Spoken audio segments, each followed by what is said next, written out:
ഈശോ മിശിഹായ്ക്ക് സ്തുതിയായിരിക്കട്ടെ. ഞാൻ മാണിപ്പറമ്പിലച്ചൻ. പഴയ നിയമ വചനധ്യാനം ക്ലാസ് 34.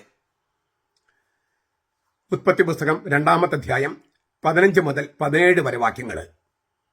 ഏദൻ തോട്ടം കൃഷി ചെയ്യാനും സംരക്ഷിക്കാനും ദൈവമായ യാഹ്വേ മനുഷ്യനെ അവിടെയാക്കി. ദൈവമായ യാഹ്വേ മനുഷ്യനോട് കൽപ്പിച്ചു, തോട്ടത്തിലെ സകല വൃക്ഷങ്ങളുടെയും ഫലം നീ ഭക്ഷിച്ചു കൊള്ളുക, എന്നാൽ നന്മത്തിന്മകളെക്കുറിച്ചുള്ള അറിവിന്റെ വൃക്ഷത്തിലെ ഫലം നീ തിന്നരുത്, തിന്നുന്ന ദിവസം നീ മരിക്കും. ഇതിലെ ചില വചനങ്ങൾ നമുക്ക് ധ്യാനിക്കാം. ഭൂമി കൃഷി ചെയ്യാനും സംരക്ഷിക്കാനും ദൈവമായ യാഹ്വേ മനുഷ്യനെ ഏദൻ തോട്ടത്തിലാക്കി. ദൈവം മനുഷ്യന് നിശ്ചയിച്ചിരിക്കുന്ന നിയോഗ ദൗത്യങ്ങൾ വെളിപ്പെടുത്തിയിരിക്കുകയാണ് ഇവിടെ. ഒന്ന്, ഭൂമി കൃഷി ചെയ്യുക. മറ്റൊന്ന്, അതിനെ സംരക്ഷിക്കുക. ഭൂമി കൃഷി ചെയ്യണം. കാർഷിക വൃത്തി. ഇപ്പോ പല ഗവൺമെന്റുകളും വീണ്ടും കാർഷിക മേഖലയെ വളരെ ഗൗരവത്തോടെ കാണാൻ തുടങ്ങിയിട്ടുണ്ട്. ഇടക്കാലം വെച്ച് കമ്പ്യൂട്ടർ മാത്രം മതി ഇല്ലേ കർഷകരെ ദ്രോഹിക്കുക എന്നുള്ള നയമായിരുന്നു പല സർക്കാരുകളും ചെയ്തുകൊണ്ടിരുന്നത്. പതുക്കെ മാറി വരുന്നുണ്ട്. ഈ കാർഷിക വൃത്തി ലാഭം മാത്രം നോക്കി ചെയ്യേണ്ട ഒരു പണിയല്ല. ഈ വലിയ കർഷകരുടെ കാര്യം അല്ലെങ്കിൽ വിൽക്കാൻ വേണ്ടിയുള്ള കൃഷി ചെയ്യുന്ന കാര്യമല്ല ഞാൻ പറയുന്നത്. സാധാരണ നമ്മുടെ വീടുകളിൽ കാർഷിക വൃത്തി. ഭൂമിയുമായി പ്രണയത്തിലാകുന്നത് അതിൽ പണിയെടുത്തുകൊണ്ടാണ്. മണ്ണ് ഇളക്കി മറിക്കുക, അത് ഭൂമിയുമായിട്ടുള്ള ഒരു പ്രണയമാണ്. അപ്പോ അവിടെ നമ്മൾ കൃഷി ചെയ്യുന്നത് ലാഭം മാത്രം നോക്കിയിട്ടല്ല, മറിച്ച് പ്രണയത്തിലാകുകയാണ്. ഭൂമിയുമായി പ്രണയത്തിലാകുക, മണ്ണുമായി പ്രണയത്തിലാകുക. പുരുഷൻ പെണ്ണിനെ ഇളക്കി മറിക്കുന്നത് പോലെ മനുഷ്യൻ മണ്ണിനെ ഇളക്കി മറിക്കണം, എങ്കിലേ നല്ല നല്ല ഫലമുണ്ടാകൂ. അതൊരു പ്രണയമാണ്. ആ പ്രണയത്തിൽ നിന്നാണ് പുതുതായ ഉൽപാദനം ഉണ്ടാകുന്നത്. അപ്പൊ ഈ പ്രണയത്തോടു കൂടിയാണ് ഉൽപാദനം. അത് ഭൂമിയെ പ്രണയിച്ച് മണ്ണിനെ ഉഴുതുമറിച്ച് കൃഷി ചെയ്ത് അങ്ങനെയാണ് ബൈബിൾ സങ്കല്പിക്കുന്നത്. പാപത്തിനുള്ള ശിക്ഷയല്ല തൊഴിലും അധ്വാനവും. ഭൂമി കൃഷി ചെയ്യാനും സംരക്ഷിക്കാനും തോട്ടത്തിലാക്കിയെന്ന് 2-ാമത്തെ അധ്യായത്തിലാണ്. പാപത്തെക്കുറിച്ച് പറഞ്ഞിരിക്കുന്നത് 3-ാമത്തെ അധ്യായത്തിലാണ്. അപ്പൊ പലരും വിചാരിക്കുന്നത് പാപത്തിന്റെ ഫലമായിട്ടാണ് ഈ അധ്വാനം കൃഷിപ്പണിക്ക് ചെയ്യേണ്ടി വന്നത് എന്നാണ്. നെറ്റിയിലെ വിയർപ്പ് കൊണ്ട് നീ കാലയാപനം ചെയ്യുമെന്ന് പറഞ്ഞിട്ടുണ്ട് 3-ാമത്തെ അധ്യായം. പക്ഷെ 2-ാമത്തെ അധ്യായത്തിൽ ഭൂമി കൃഷി ചെയ്യാൻ ദൈവം മനുഷ്യനെ ഏദൻ തോട്ടത്തിലാക്കിയെന്ന് എഴുതിയിട്ടുണ്ട്. അതായത് തൊഴിലും അധ്വാനവും ഒന്നും പാപത്തിനുള്ള ശിക്ഷയല്ല. ദൈവത്തിന്റെ സൃഷ്ടികർമ്മത്തോട് സഹകരിക്കുന്നതാണ് തൊഴില്, അധ്വാനം, ജോലി. പണിയെടുക്കുമ്പോഴും ഭൂമി നശിക്കാതെ സംരക്ഷിക്കാൻ ചുമതലയും ദൈവം മനുഷ്യനെ ഏൽപ്പിച്ചിട്ടുണ്ട്. കൃഷി ചെയ്യാനും സംരക്ഷിക്കാനും. കണ്ടോ, ഒരുമിച്ച് ചേർത്തിരിക്കുന്നത്. കൃഷി ചെയ്യുമ്പോഴും ഭൂമിയെ സംരക്ഷിക്കണം, മണ്ണിനെ സംരക്ഷിക്കണം. അപ്പൊ അതിനകത്ത് ഒരുപാട് വിഷം ചേർത്ത് മണ്ണിനെ നശിപ്പിക്കാൻ പാടില്ല. ആധുനിക കാലത്ത് നാം സംസാരിക്കുന്ന പരിസ്ഥിതി സംരക്ഷണം, അത് ആദ്യം മുതലേ ദൈവം നമുക്ക് നൽകിയ ഉത്തരവാദിത്തമാണ്. ഉൽപ്പത്തിയുടെ പുസ്തകത്തില് ബൈബിളിന്റെ തിരുനട തുറക്കുന്നിടത്താണ് കിടക്കുന്നത്. ഭൂമി സംരക്ഷിക്കണം, ഭൂമി കൃഷി ചെയ്യണം. നമ്മൾ ഈ ദൈവം മനുഷ്യൻ നൽകിയിരിക്കുന്ന ഉത്തരവാദിത്തം അത് തമസ്കരിച്ച് പ്രകൃതിയെ അമിതമായി ചൂഷണം ചെയ്ത് അങ്ങനെ ഭൂമിക്ക് തന്നെ നാശമുണ്ടാക്കരുത്. നമ്മൾ അറിയാലോ, ആഗോളതാപനം, അതിന്റെ അപകടങ്ങള്, അതിന്റെ പാർശ്വഫലങ്ങളായ വിചിത്രമായ കാലാവസ്ഥ, വിചിത്രമായ പല രോഗങ്ങള്, ഇതൊക്കെ നമ്മൾ ക്ഷണിച്ചു വരുത്തുകയാണ്. ഭൂമി കൃഷി ചെയ്യുന്നതോടൊപ്പം അത് സംരക്ഷിക്കണമെന്ന് കർത്താവ് പറഞ്ഞിട്ട് നമ്മളത് ചെയ്യുന്നില്ല. അപ്പോൾ ഈ മനുഷ്യന്റെ വലിയ ഉത്തരവാദിത്തമാണ് ഈ ഭൂമി എന്ന് പറയുന്നത്. നമ്മുടെ മുമ്പത്തെ പ്രസിഡന്റ് ആയിരുന്ന അബ്ദുൽ കലാം പറയാറുണ്ട്, ഇതുവരെ നമ്മുടെ അറിവ് വെച്ച് ജീവനുള്ള ഏക ഗ്രഹമാണ് ഭൂമി എന്ന് പറയുന്നത്. ജീവനുള്ള ഏക ഗ്രഹം. ഫ്രാൻസിസ് മാർപ്പാപ്പ പറഞ്ഞത് നമ്മുടെ കോമൺ ഹോം, നമ്മുടെ പൊതു കുടുംബമാണ് ഈ ഭൂമി. അത് വൃത്തിയായി സൂക്ഷിക്കേണ്ടത് നമ്മുടെ എല്ലാവരുടെയും കടമയാണ്, സർക്കാരിന്റെ മാത്രം കടമയല്ല.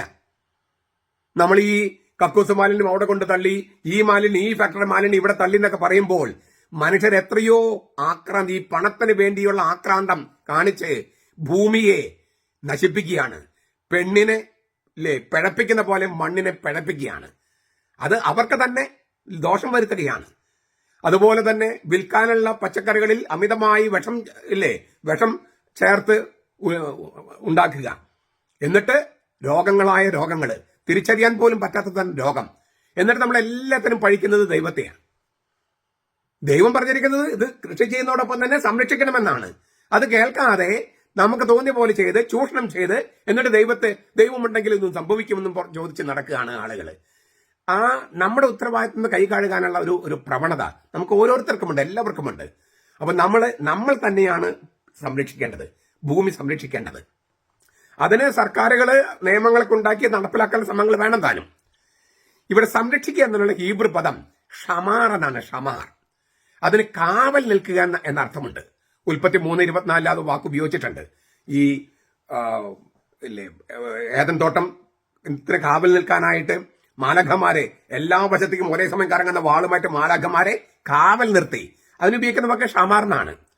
പറുദീസയുടെ ക്രമത്തിന് എന്തോ ഭീഷണിയുള്ളതായി സങ്കല്പിക്കപ്പെട്ടിരിക്കുക. അതായത് ഭൂമി സംരക്ഷിക്കണം, ഈ പറുദീസ ഏദൻ തോട്ടം സംരക്ഷിക്കണം. സംരക്ഷിക്കണം പറഞ്ഞിരിക്കുന്ന വാക്ക് കാവൽ നിൽക്കുക എന്നാണ്. പോലീസ് കാവൽ പോലെ, പാറാവുകാരനെ പോലെ. അപ്പൊ മനുഷ്യര് ഭൂമിക്ക്, ഏദൻ തോട്ടത്തിന് പാറാവുകാരനെ പോലെയാകണം, കാവൽക്കാരനെ പോലെയാകണം. എന്താണ്? ഒരു ഭീഷണി അവിടെ ഉണ്ട്. എന്താണ് ആ ഭീഷണി? ആ സർപ്പം, ആ പാമ്പ്, പുരാതന പാമ്പ്. ആ പുരാതന പാമ്പ് ഭൂമിക്ക് ഒരു അപകടം കൊണ്ടുവരാനിരിക്കുന്നു, ഒരു ഭീഷണി കൊണ്ടുവരാനിരിക്കുന്നു. അതുകൊണ്ട് മനുഷ്യര് പാറാവുകാരനെ പോലെ, കാവൽക്കാരനെ പോലെ ഉണർന്നിരുന്ന് സംരക്ഷിക്കേണ്ടതാണ് ഈ ഭൂമിയും ഏദൻ തോട്ടവും. അതുകൊണ്ടാണ് ഷമാർ എന്നുള്ള ഹീബ്രു വാക്ക് ഉപയോഗിച്ചിരിക്കുന്നത്. മറ്റൊരു കാര്യത്തിൽ നമ്മൾ മനസ്സിരുത്തണം. കൃഷി ചെയ്യാൻ എന്നതിനുള്ള ഹീബ്രു പദം അവത് എന്നാണ്. അവത് ശുശ്രൂഷിക്കുക, സേവനം ചെയ്യുക എന്നും അതിനർത്ഥമുണ്ട്. ഈ രണ്ട് വാക്കുകളും, അവതും ഷമാറും, പുരോഹിതന്മാരുടെയും ലേവ്യരുടെയും ആരാധനക്രമ ചുമതലകളെ സൂചിപ്പിക്കുന്നവയാണ്. ഈ സമാഗമ കൂടാരത്തിലെ ശ്രീകോവില്, സക്രാരി എന്നൊക്കെ വേണേൽ പറയാം, ശ്രീകോവില് പുരോഹിതന്മാര് സംരക്ഷിക്കുകയും സൂക്ഷിക്കുകയും സംരക്ഷിക്കുകയും ചെയ്തിരുന്നു. അതിനുപയോഗിക്കുന്ന വാക്കാണ് ഈ അവതും ഷമാറും. സംഖ്യയുടെ പുസ്തകം 3:7 മുതൽ 8 വരെ വാക്യങ്ങൾ, 8:26, 18:5-6. അതായത് ഈ സമാഗമ കൂടാരത്തിൽ ശ്രീകോവില് സൂക്ഷിക്കുകയും സംരക്ഷിക്കുകയും ചെയ്യുന്നത് പോലെ വേണം മനുഷ്യര് ഭൂമിയെ സംരക്ഷിക്കാൻ. അപ്പോൾ ഭൂമി കൃഷി ചെയ്യുന്നതും അതിനെ സംരക്ഷിക്കുന്നതും ദേവാലയത്തിൽ സക്രാരി കാത്തു സൂക്ഷിക്കുന്നത് പോലെ പവിത്രമായ സംഗതിയാണ്. ദൈവ ശുശ്രൂഷയാണ് ഭൂമി കൃഷി ചെയ്യുന്നതും അതിനെ സംരക്ഷിക്കുന്നതും. ഈ കാരണത്താലാണ് യഹൂദ പാരമ്പര്യം ആദാമിനെ ആദ്യത്തെ പുരോഹിതനായി കരുതുന്നത്. ജനസിസ് റബ്ബ എന്ന് പറഞ്ഞിട്ടുള്ള ഒരു യഹൂദ രചനയുണ്ട്, ജനസിസ് റബ്ബ. അതിൽ 16:7 ആദ്യത്തെ പുരോഹിതൻ ആദാമെന്നാണ് പറഞ്ഞിരിക്കുന്നത്. കാരണം പുരോഹിതരും ലേവായരും സമാഗമ കൂടാരത്തിൽ ശ്രീകോവിലെ സൂക്ഷിച്ച് സംരക്ഷിക്കുന്നത് പോലെ ഏദൻ തോട്ടവും ഭൂമിയും കാത്തു സൂക്ഷിക്കാനും സംരക്ഷിക്കാനും കൃഷി ചെയ്യാനും ദൈവം ആദാമിനെ ഏർപ്പാട് ചെയ്തു. അപ്പോൾ ആദാമാണ് ആദ്യത്തെ പുരോഹിതൻ, ഏദൻ തോട്ടമാണ് ആദ്യത്തെ ദേവാലയം. നമ്മൾ കഴിഞ്ഞ ക്ലാസ്സുകളിൽ കണ്ടിട്ടുണ്ട് ഈ എന്തുകൊണ്ടാണ് ഈ ആകാശത്തിനെ വിരിച്ചു നിർത്തി എന്ന് പറയുന്നത്. ഈ ബ്രഹ്മാണ്ഡം എന്ന് പറയുന്നത്, അത് ആ ബ്രഹ്മാണ്ഡത്തിൽ ഭൂമി ദേവാലയമായിട്ട് സങ്കല്പിക്കപ്പെടുകയാണ്. ആ ഭൂമിക്ക് മുകളില് ഷാമിയാന കെട്ടിയിരിക്കുന്ന പോലെ ഇല്ലേ, സമാഗമ കൂടാരം തുണി കൊണ്ട് കെട്ടിയിരുന്നല്ലോ, അതുപോലെ കെട്ടിയിരിക്കുകയാണ്, വലിച്ചു കെട്ടിയിരിക്കുകയാണ്. അതൊരു സങ്കല്പമാണ്. ആകാശം ഒരു സങ്കല്പമാണ്. ഒരു ഷാമിയാന കെട്ടി ദേവാലയമായി, സമാഗമ കൂടാരമായി രൂപാന്തരപ്പെടുത്തിയതുപോലെ അത് ഇവിടെ ആവർത്തിച്ചിരിക്കുകയാണ്. ഏദൻ തോട്ടം ആദ്യത്തെ ദേവാലയം, അത് കാത്തു സൂക്ഷിക്കേണ്ടത്, സംരക്ഷിക്കേണ്ടത് ആദ്യത്തെ പുരോഹിതനായ ആദാം. എത്രയോ പവിത്രമായ വാക്കുകളും ഒക്കെ ഉപയോഗിച്ചിട്ടാണ് ഈ ഭൂമിയെക്കുറിച്ചുള്ള സങ്കല്പം അവതരിപ്പിച്ചിരിക്കുന്നത്. തീർന്നില്ല. ഒരു ദിവസം ഈ ഭൂമിയിലേക്ക് ദൈവം സന്ദർശിക്കാൻ വരും, മനുഷ്യനായി വരും. ഭൂമിയിലേക്ക് ദൈവം മനുഷ്യനായി വരും. വിശുദ്ധ ജോൺ പോൾ രണ്ടാമൻ മാർപ്പാപ്പ ചോദിക്കുന്നുണ്ട്, ഈ സ്വർഗം ഭൂമിയിലേക്ക് വന്നെങ്കിൽ, ദൈവം ഭൂമിയിലേക്ക് വന്നെങ്കിൽ ഈ ഭൂമി എന്താണ്? ദൈവം മനുഷ്യനായെങ്കിൽ മനുഷ്യൻ ആരാണ്? അപ്പൊ ഇത് ഭൂമി വളരെ പ്രധാനപ്പെട്ടതാണ്, മനുഷ്യൻ വളരെ പ്രധാനപ്പെട്ടതാണ്. അവനെ വെറുമൊരു മൃഗമാക്കി ഒന്നും അവതരിപ്പിക്കരുത്, ഏത് ശാസ്ത്രത്തിന്റെ പേര് പറഞ്ഞിട്ടാണെങ്കിലും. അപ്പോൾ വളരെ വളരെ പരിശുദ്ധമായ ഒരു സങ്കല്പമാണ് ഭൂമിയെക്കുറിച്ചുള്ളത്. എന്നിട്ട് ആ ഭൂമിയിൽ ഏദൻ തോട്ടത്തില് ഒരു കാര്യം പറഞ്ഞിരിക്കുക, അറിവിന്റെ വൃക്ഷത്തിലെ ഫലം നീ തിന്നരുത്. അറിവിന്റെ വൃക്ഷത്തിലെ ഫലം നീ തിന്നരുത്. ദൈവവും ആദ്യത്തെ മനുഷ്യനായ ആദാവുമായി ഉണ്ടാക്കിയ ഉടമ്പടിയുടെ 2 വ്യവസ്ഥകളാണ് ഇവിടെ നിഴലിക്കുന്നത്. എന്താണ് 2 വ്യവസ്ഥകൾ? ഈ പ്രഭാഷകന്റെ പുസ്തകം 14:17 പറയുന്നുണ്ട്, ദൈവവും ആദാവുമായി ഉടമ്പടി ഉണ്ടാക്കി. ആ ഉടമ്പടി 2 വ്യവസ്ഥകൾ ഇവിടെ കാണാം. ഒന്ന് അനുഗ്രഹം, മറ്റൊന്ന് ശാപം. കർത്താവിന്റെ കൽപ്പന അനുസരിച്ചാൽ അനുഗ്രഹം, കൽപ്പന ലംഘിച്ചാൽ ശാപം. അപ്പൊ ആദ്യത്തെ ഉടമ്പടി, ദൈവം ആദാവുമായി ഉണ്ടാക്കിയ ആദ്യത്തെ ഉടമ്പടിയുടെ 2 വ്യവസ്ഥകളാണ് അനുഗ്രഹവും ശാപവും. നിയമാവർത്തന പുസ്തകം 30:19 കാണാം, ദൈവമായ കർത്താവിന്റെ കൽപ്പന പാലിച്ചാൽ അനുഗ്രഹം, കൽപ്പന ധിക്കരിച്ചാൽ ശാപം. ഇത് രണ്ടുമാണ് ജീവന്റെ വൃക്ഷവും മരണഭീഷണി ഉയർത്തുന്ന അറിവിന്റെ വൃക്ഷവും. അതിന്റെ കനി തിന്നുന്ന ദിവസം നീ മരിക്കും, അതാണ് ശാപം. അപ്പോൾ അനുഗ്രഹമുണ്ട്, ജീവന്റെ വൃക്ഷം. നീ ഈ കൽപ്പന പാലിച്ചാൽ, തിന്നരുത് എന്ന കൽപ്പന പാലിച്ചാൽ ജീവന്റെ വൃക്ഷത്തിന്റെ കനി തരും. അനുഗ്രഹമാണത്, നിത്യജീവൻ കിട്ടും, അമരത്വം കിട്ടും. നീ ഈ അറിവിന്റെ വൃക്ഷത്തിലെ കനി തിന്നാലോ ആ ദിവസം നീ മരിക്കും, അതാണ് ശാപം. തീർന്നില്ല. അറിവിന്റെ വൃക്ഷത്തെ കുറിച്ച് നമ്മൾ കണ്ടതാണ്. അറിവിന്റെ വൃക്ഷം, അതിന് എന്താണ് അർത്ഥം? അറിവിന്റെ മാർഗം, ജ്ഞാനമാർഗം മനുഷ്യന് മുമ്പിൽ ദൈവം തുറന്നിട്ടിരിക്കുകയാണ്. ജ്ഞാനമാർഗം, അറിവിന്റെ മാർഗം. മനുഷ്യന്റെ സ്വാതന്ത്ര്യം കൊടുത്തിരിക്കുന്നു. തിന്നുകയോ തിന്നാതിരിക്കുകയോ ചെയ്യാം. അറിവിന്റെ വൃക്ഷം, തിന്നാതിരുന്നാൽ അനുഗ്രഹം, തിന്നാൽ ശാപം. എന്ന് പറഞ്ഞാൽ അതിന്റെ മുമ്പ് ഞാൻ പറഞ്ഞിട്ടുള്ളൊരു കാര്യം ഒന്ന് ആവർത്തിക്കുക. നന്മ തിന്മകളെ കുറിച്ചുള്ള അറിവിന്റെ വൃക്ഷം എന്നാണ്. നന്മ തിന്മ അതൊരു ടോട്ടാലിറ്റിയാണ്, ഇല്ലേ? എല്ലാം സമസ്തവും ഉൾക്കൊള്ളുന്ന, അതായത് അറിവിന്റെ കുത്തക അവകാശം, എല്ലാ അറിവിന്റെയും കുത്തക അവകാശം ഒരാൾക്ക് മാത്രമായിട്ട് കിട്ടരുത്, ഒരു മനുഷ്യന് മാത്രമായി കിട്ടരുത്. അങ്ങനെ കിട്ടിയാൽ അവൻ ഈ ഭൂമിയും പ്രപഞ്ചത്തെയും നശിപ്പിക്കും. അപ്പോൾ ജ്ഞാനത്തിന്റെ മാർഗം നല്ലതാണ്. അത് ദൈവം മനുഷ്യ മുമ്പിൽ തുറന്നിട്ടിരിക്കുകയാണ്. സ്വാതന്ത്ര്യം കൊടുത്തിട്ടുണ്ട്. പക്ഷേ മനുഷ്യൻ ജീവന്റെ കലയും ആനന്ദത്തിന്റെ കലയും പഠിക്കാനിരിക്കുന്നത് ഈ അറിവിന്റെ വൃക്ഷത്തോടുള്ള, ജ്ഞാനവൃക്ഷത്തോടുള്ള മനുഷ്യന്റെ സമീപനത്തെ ആശ്രയിച്ചിരിക്കുന്നു. ജീവന്റെ കലയും ആനന്ദത്തിന്റെ കലയും. തനിക്ക് തുല്യനല്ല ദൈവമെന്നും തന്റെ പിതാവും കർത്താവുമാണ് ദൈവമെന്നും ആദാം അംഗീകരിക്കുന്നിടത്താണ് ജീവന്റെ കലയും ആനന്ദത്തിന്റെ കലയും ആസ്വദിക്കാൻ പറ്റുക, അറിയാം, പഠിച്ചെടുക്കാൻ പറ്റുക. ജീവന്റെ കല, ആനന്ദത്തിന്റെ കല. അതായത് ദൈവമാണ്, അവൻ തന്റെ പിതാവാണ്, അവൻ കർത്താവാണ്, മനുഷ്യന് തുല്യനല്ല ദൈവം. ഇത് അംഗീകരിക്കുമ്പോൾ, അവന്റെ കൽപ്പന പാലിക്കുമ്പോൾ ജീവന്റെ കലയും ആനന്ദത്തിന്റെ കലയും പഠിക്കും. ദൈവത്തെ ധിക്കരിച്ചാലോ ഈ ജീവന്റെ കലയും നമുക്കുണ്ടാകില്ല, ആനന്ദത്തിന്റെ കലയും നമുക്കുണ്ടാകില്ല. അതാണ് ശാപം. വേറെ കാര്യം കൂടിയുണ്ട്. ആദാമിന് ദൈവത്തിലുള്ള വിശ്വാസം, പുത്രസഹജമായ വിധേയത്വം, ഇത് മാറ്റുരച്ചു നോക്കാനുള്ള സംവിധാനമായിരുന്നു ഈ അഗ്നിപരീക്ഷ. ദൈവം ആദാമിൽ വിശ്വസിക്കുന്നുണ്ടോ? മനുഷ്യൻ ദൈവത്തിന്റെ വാക്കുകൾ വിശ്വസിക്കുന്നുണ്ടോ ഇല്ലയോ? പുത്രസഹജമായ വിധേയത്വം മനുഷ്യന് ദൈവത്തോടുണ്ടോ? ഇത് മാറ്റുരച്ചു നോക്കാനുള്ള ഒരു അഗ്നിപരീക്ഷയും കൂടിയായിരുന്നു ഈ ജ്ഞാനവൃക്ഷത്തിന്റെ വിലക്ക്. അതിന്റെ ഫലം നീ തിന്നരുത്, തിന്നുന്ന ദിവസം നീ മരിക്കും. പാപത്തിന്റെ വേതനം മരണമാണ്. ഈ ദൈവത്തിന്റെ കൽപ്പന ലംഘിക്കുന്നതാണ് പാപം. അപ്പൊ ദൈവവുമായുള്ള ബന്ധം വിച്ഛേദിക്കപ്പെടുകയാണ്. ഈ പുത്രസഹജമായ, ഇല്ലേ, അപ്പനെ മക്കൾ ധിക്കരിക്കുന്നു, ആ ബന്ധം ഇല്ലാണ്ടാകുന്നു, കൽപ്പന ലംഘിക്കുന്നു. 2 കാര്യങ്ങളുണ്ട്. ബന്ധം, സ്നേഹബന്ധം ശിഥിലമാകുന്നു, കൽപ്പന ലംഘിക്കുന്നു. അപ്പോൾ അതിന്റെ അനന്തരഫലം എന്ന് പറയുന്നതാണ് മരണം. ദൈവം മനുഷ്യനുമായി ഉണ്ടാക്കിയ ഉടമ്പടി ലംഘിച്ചതിന്റെ അനന്തരഫലമാണ് നമ്മുടെ മൃതാവസ്ഥ, മരണാവസ്ഥ. അത് ശാപമാണ്, ദൈവത്തിൽ നിന്നുള്ള അകൽച്ചയാണ്. പ്രഭാഷകൻ 14:17. പിന്നെ മരണം ഒരു ദുരൂഹമായ സംഗതിയാണല്ലോ. ദുരൂഹ സാഹചര്യത്തെ മരിച്ചു നമ്മൾ പറയും. സത്യത്തിൽ എല്ലാ മരണവും ദുരൂഹമാണ്. മനുഷ്യന്റെ മരണം ദുരൂഹമാണ്. അതേക്കുറിച്ച് കത്തോലിക്ക സഭയുടെ മതബോധനം 1006, 1007, 1008 നിങ്ങൾക്ക് മനോഹരമായിട്ട് വായിക്കാം. വളരെ മനോഹരമായ ഒരു മെഡിറ്റേഷൻ മരണത്തെക്കുറിച്ച് ഈ കത്തോലിക്ക സഭയുടെ മതബോധനം 1008 അതിനു മുകളിലും താഴെയായിട്ടുള്ള ഖണ്ഡങ്ങളിൽ കാണാം. ദൈവസന്നിധിയിൽ നിന്ന് പുറത്താക്കപ്പെടലാണ് വാസ്തവത്തിൽ മരണം. ഞാൻ 2 ഉദാഹരണം പറയാം. തിന്നുന്ന ദിവസം, വിലക്കപ്പെട്ട കനി തിന്നുന്ന ദിവസം നീ മരിക്കുമെന്നാണ് പറഞ്ഞത്. അന്ന് അവർ ശാരീരികമായിട്ട് അവർ മരിച്ചോ? ഇല്ല. പക്ഷെ എന്താ സംഭവിച്ചത്? തോട്ടത്തിൽ നിന്നും പുറത്താക്കി.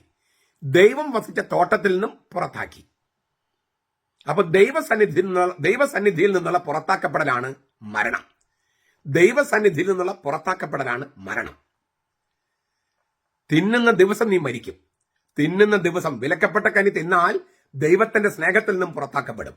ആ ദൈവസ്നേഹത്തിൽ നിന്ന്, ദൈവസന്നിധിയിൽ നിന്ന് പുറത്താക്കപ്പെടുന്നതാണ് മരണം. അത് ശാരീരിക മരണത്തെക്കാൾ തീവ്രമാണ്, ഭീകരമാണ്. ഇതിനെ സ്ഥിരപ്പെടുത്തുന്ന മറ്റൊരു വചനമാണ് ധൂർത്തപുത്രന്റെ കഥയിൽ.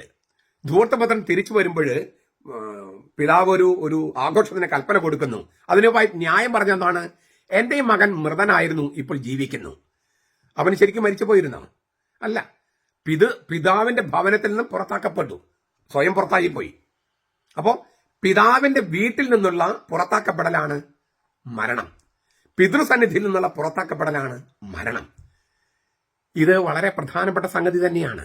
ഇപ്പൊ നമുക്ക് നിങ്ങൾ വീട്ടിലേക്ക് ചെല്ലുകയാണ്, സന്ധ്യയാവും വീട്ടിലേക്ക് ചെല്ലുക. ആ വീട്ടിലേക്ക് കയറ്റുന്നില്ലെന്ന് വിചാരിക്കുക. അപ്പൻ നിങ്ങൾ വീട്ടിലേക്ക് കയറ്റുന്നില്ല, അല്ലെങ്കിൽ ഭർത്താവ് നിങ്ങൾ വീട്ടിലേക്ക് കയറ്റുന്നില്ല, അല്ലെങ്കിൽ ഭാര്യ നിങ്ങൾ വീട്ടിലേക്ക് കയറ്റുന്നില്ലെന്ന് വിചാരിക്കുക. നിങ്ങൾക്ക് പോകാനൊരു ഇടമില്ല. നിങ്ങൾ എന്ത് ചെയ്യും? തെരുവിലേക്ക് ഇറങ്ങി പോകേണ്ട ഒരു അവസ്ഥ വരുന്നില്ലേ? നമുക്ക് ഈ ജപ്തി നടപടികളൊക്കെ വരുന്നൊരു പ്രശ്നമില്ലേ? അപ്പൊ ആൾക്കാർ ആത്മഹത്യ ചെയ്യുക. കാരണം എന്താ? ശാരീരിക മരണമാണ് വേദന കുറവ്. പലരും ആത്മഹത്യ ചെയ്യുന്നു. ഇപ്പോ ആത്മഹത്യ ഒന്നിനും പരിഹാരമല്ലെന്ന് പറഞ്ഞാലും എന്തുകൊണ്ട് ആത്മഹത്യ ചെയ്യുന്നു? അതിനേക്കാൾ ഘോരമായ ഒരു അവസ്ഥയാണ് ഇവിടെ. എന്താണ് അവസ്ഥ? ദൈവസന്നിധിയിൽ നിന്ന് പുറത്താക്കപ്പെടുന്നു, ദൈവത്തിന്റെ സ്നേഹത്തിൽ നിന്നും പുറത്താക്കപ്പെടുന്നു. അപ്പൊ നമ്മൾ നമ്മുടെ വീട്ടിലേക്ക് കയറാൻ പറ്റാതെ പുറത്തേക്ക് പോകും. നമ്മൾ മറ്റെങ്ങും പോകാനില്ലെങ്കിൽ ചിലപ്പോൾ ആത്മഹത്യ ചെയ്യും. കാരണം ശാരീരിക മരണമാണ് എളുപ്പമെന്ന് തോന്നുകയാണ്. കാരണം ഈ സ്നേഹത്തിൽ നിന്ന് പുറത്താക്കപ്പെടുന്നത്, ഈ സന്നിധിയിൽ നിന്ന് പുറത്താക്കപ്പെടുന്നത്, വീട്ടിൽ നിന്ന് പുറത്താക്കപ്പെടുന്നത് ശാരീരിക മരണത്തെക്കാൾ ഭീകരമാണ്. അതാണ് ഈ പറഞ്ഞത് തിന്നുന്ന ദിവസം നിങ്ങൾ മരിക്കും. തിന്നുന്ന ദിവസം ദൈവത്തിന്റെ സ്നേഹത്തിൽ നിന്നും പുറത്താക്കപ്പെടും, ദൈവത്തിന്റെ സന്നിധിയിൽ നിന്ന് പുറത്താക്കപ്പെടും, ദൈവത്തിന്റെ വീട്ടിൽ നിന്ന് പുറത്താക്കപ്പെടും, ഏദൻ തോട്ടത്തിൽ നിന്ന് പുറത്താക്കപ്പെടും. അതിന്റെ കൂട്ടത്തിൽ നമുക്ക് ചിന്തിക്കാവുന്ന ഒരു കാര്യം കൂടിയാണ് ഈ ദൈവവും മനുഷ്യൻ നമ്മളെ ബന്ധം. ദൈവമില്ല, ദൈവം മരിച്ചു എന്നൊക്കെ നമുക്ക് വീമ്പിളക്കാം. എന്നാൽ ദൈവമില്ലാത്ത മനുഷ്യനാണ് യഥാർത്ഥത്തിൽ മൃതനായിരിക്കുന്നത്. ദൈവമില്ല, ദൈവം മരിച്ചു എന്നൊക്കെ എത്രയോ പേരിങ്ങനെ വീമ്പിളക്കുന്നു. എന്നിട്ട് അവർ പറഞ്ഞ ന്യായങ്ങൾ കേൾക്കുമ്പോൾ ചിലപ്പോൾ എനിക്ക് ചിരി വരാറുണ്ട്. അതായത് വളരെ ബാലിശമായ ആർഗ്യുമെന്റ്സ് ആണ് മിക്കവാറും എല്ലാ നിരീശ്വരവാദികളും പറയുന്നത്. തുറന്ന മനസ്സോടെ ചർച്ച ചെയ്യാൻ പോലും അവർക്ക് സാധിക്കാത്തതും അടഞ്ഞ ഹൃദയമാണ് അവരുടേത്. ചില ശാസ്ത്രീയ അവിടെ ഇവിടെ തൊടാൻ പറ്റാത്ത ചില സംഗതികൾ മാത്രം പറഞ്ഞിട്ട് അതാണ് ശാസ്ത്രം എന്ന മട്ടിൽ അവതരിപ്പിക്കും. എന്നാൽ ഇപ്പോ ശാസ്ത്രം പോലും ആ തരത്തിൽ ചിന്തിക്കുന്നില്ല. ശാസ്ത്രം വേറൊരു ഘട്ടത്തിലേക്ക് കടന്നു കഴിഞ്ഞു. പക്ഷെ ഇപ്പോഴും 10-30 വർഷം മുമ്പത്തെ ശാസ്ത്രം വെച്ചുകൊണ്ടാണ് ഇപ്പോഴത്തെ ആളുകൾ സംസാരിക്കുന്നത്. ഞാൻ പറഞ്ഞു വന്നത്, ദൈവമില്ല, ദൈവം മരിച്ചു, ദൈവത്തിന്റെ ആവശ്യമില്ല, ഞാൻ ഈശ്വര വിശ്വാസിയല്ല എന്നൊക്കെ നമുക്ക് വീമ്പിളക്കാം. പക്ഷേ സത്യത്തിൽ ദൈവമില്ലാതെ ജീവിക്കുന്നവരാണ് മൃതര്. അങ്ങനെ പറയുമ്പോൾ മറ്റൊരു കാര്യം കൂട്ടി പറയണം. ദൈവമില്ലാത്തത് നിരീശ്വരന്മാർക്ക് മാത്രമല്ല, ദൈവമുണ്ടായിട്ടും ദൈവത്തിൽ വിശ്വസിച്ചിട്ടും ദൈവമില്ലാത്തതുപോലെ ജീവിക്കുന്നവർക്കാണ്. ദൈവമില്ലാത്തത് നിരീശ്വരന്മാർക്കും യുക്തിവാദികൾക്കും മാത്രമല്ല, ദൈവമുണ്ടായിട്ടും ദൈവമുണ്ടെന്ന് വിശ്വസിച്ചിട്ടും ദൈവമില്ലാത്ത പോലെ ജീവിക്കുന്നവർക്കാണ് കൂടുതൽ അപകടം. അപ്പോൾ ഈ ഏദൻ തോട്ടത്തെക്കുറിച്ചുള്ള ആ മനോഹരമായ വിവരണവും ദൈവമനുഷ്യ ബന്ധത്തെക്കുറിച്ചുള്ള ഒരു ചെറിയ കാഴ്ചപ്പാടുമാണ് ഈ ഏദൻ തോട്ടത്തിന്റെ വിവരണത്തിൽ നൽകപ്പെട്ടിരിക്കുന്നത്. ഇത് അന്നത്തെ പോലെ ഇന്നും വളരെ പ്രസക്തമാണ്, നമ്മൾ ഓരോരുത്തരെയും ബാധിക്കുന്നതുമാണ്. നമുക്ക് ആ തരത്തിൽ അതിനെ സമീപിക്കാം. നമ്മുടെ കർത്താവ് ഈശോ മിശിഹായുടെ കൃപയും പിതാവായ ദൈവത്തിന്റെ സ്നേഹവും പരിശുദ്ധാത്മാവിന്റെ സഹവാസവും നാം എല്ലാവരോടും കൂടി ഉണ്ടായിരിക്കട്ടെ, ഇപ്പോഴും എപ്പോഴും എന്നേക്കും. ആമേൻ.